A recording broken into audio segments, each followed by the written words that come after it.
Welcome to recipes in my way. இன்றைக்கி நம்ம அருமையான சுவையில் இட்லி, தோசை, சாதம் எல்லாத்துக்கும் பொருத்தமான ஒரு சட்னி தான் செய்ய போகிறோம். ஆரோக்கியமான இந்த சட்னியை எப்படி செய்கிறது, இதுக்கு தேவையான பொருட்கள் என்ன பார்க்கலாம் வாங்க. பேனில் 2 டீஸ்பூன் எண்ணெய் விட்டுக்கலாம்.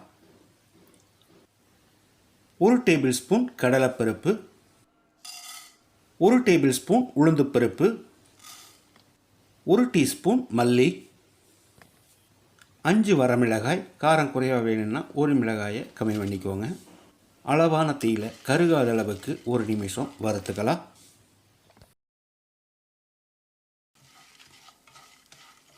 இந்த அளவுக்கு வறுபட்டது போதும். இதில் 8 பல் பூண்டு,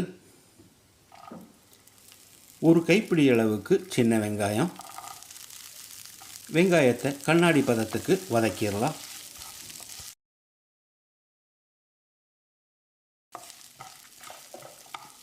வெங்காயம் கண்ணாடி பதத்துக்கு வதங்கிருச்சு.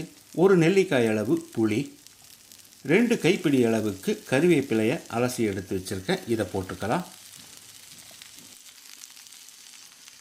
இந்த கறிவேப்பிலையை கொஞ்சம் மொறுமொறுப்பாக ஆகிற வரைக்கும் வறுத்துக்கலாம். அதே சமயம் எல்லா கறிவேப்பிலையும் மொறுமொறுப்பாக வறுபடாது. இந்த அளவுக்கு வறுபட்டது போதும். இதை எடுத்து ஒரு பிளேட்டில் கொட்டிடலாம்.